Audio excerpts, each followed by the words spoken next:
Hi, I'm Kaitlynn. I'm from the United States, and I would like to share a little bit about my testimony. So, basically, to start out, I grew up in a Christian family. My parents brought me and my siblings to church every Sunday, and particularly, my mother would read Bible stories to us every night before we would go to sleep and pray for us. And so I grew up often hearing just about Jesus and the different characters in the Bible, but the person that stood out to me the most was Jesus because of his kindness and the way that he would single out the one and pursue them, the way that he was just so good at seeing people and caring for them, knowing exactly what they needed to hear. So even though I was very young, I was very attracted to that. And I really wanted a friend like that. Like that was my thought process as a 5-year-old. I really wanted to have a friend like that. And so I remembered that our Sunday school teacher, which is a class before church for children, she would tell us that we could talk to God anytime through prayer and that he would always be with us if we asked him to be a part of our life. And so I remember being about 5 years old on the school bus on my way to school for the first time, and I was terrified. It wasn't a long ride to school, but I quickly remembered what my Sunday school teacher had told us. And the way she described it is accepting Jesus into your heart, into your life. And I was wearing this heart necklace. And so I thought, oh, okay, if I ask Jesus to be a part of my life, then I won't have to be afraid anymore because he will be with me.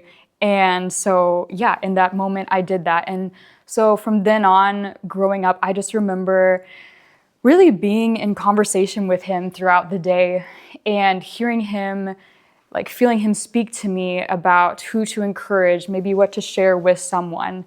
And I just really enjoyed getting to know him more and more. Life felt like an adventure with him because he just always made things special in a way because of the way that he inspired me.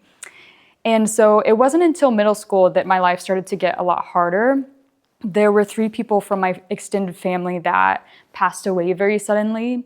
And I had never experienced grief and death before. And so I remember that being very difficult because my whole family was grieving, but yet we all kind of isolated during that time to grieve, I guess privately. So that was very difficult. I also remember being at school and how it seemed like all of my classmates had this special talent, whether it was for music or sports or academics. And at the time, it didn't really seem like I had any specific talent or gift that I had at the time that would give me an appearance of success like the other students had. So I was also feeling a bit forgotten by God, why can't I be like these other students who are super athletic or whatnot? And besides that, I just in general got picked on for my faith, telling my friends about how excited I was about reading the Bible and about people in other countries who were suffering, and how I just wanted to bring awareness to that even as a kid was really important to me. And so basically that happened over the span of about 3 years, and I didn't really have close Christian friends my age that I could count on, that I could talk to and that could really encourage me in my faith. And keep in mind that also my family was grieving at this time. So it was also just in general, I think a lot of us were feeling pretty lonely. So there were some other really hard things that happened at the time, but basically I became very depressed. And when I was praying, reading the Bible, and things were not getting better, I also felt, I think the hardest part was feeling that maybe God had given up on me in some way, or that there was some mistake I had made to make him not want to use me anymore, not be in my life. I didn't have this feeling anymore like I used to. And so what ended up happening is I knew my parents were going to go away for the weekend for a little bit.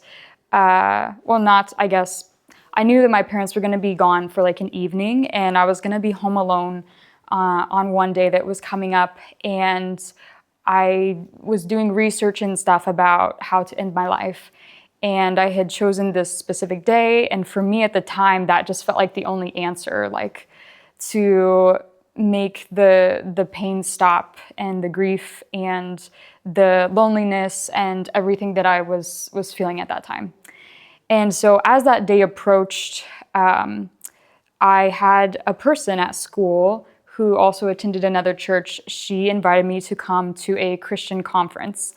And I really wanted to have hope that I could feel close to God again and that life was not always going to be sad and lonely.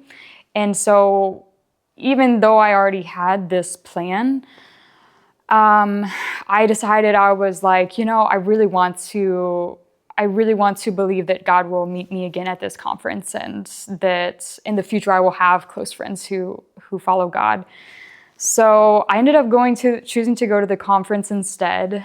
And it was there that I really encountered the Lord again. I remember there was this worship song that they sang that said, "What you're looking for is in my hands." And for some reason, that was exactly what I needed to hear at the time. And the depression that I had, that was like a fog on my mind that made me not feel like myself, or made me not able to like feel God's presence or even care from others during those like 3 years, it just lifted in that moment. And again, I was thinking clearly. I had hope for the future. I was again excited about pursuing the Lord and feeling His nearness and being used by Him. And I came back with this renewed hope and continually like walking step by step again with God, sharing my testimony about what God had done and delivering me from this depression that I had and the sadness of losing my family members. And so since then, God has just used that time for me to comfort and care for others who are dealing with grief or trauma or loss, or just extended hardship. The Lord has given me a compassion and empathy, and just remembering that even just maybe I don't always have the right thing to say, but just being present and listening to those who are hurting is the same way that the Lord, is comforting me. So, that's my testimony.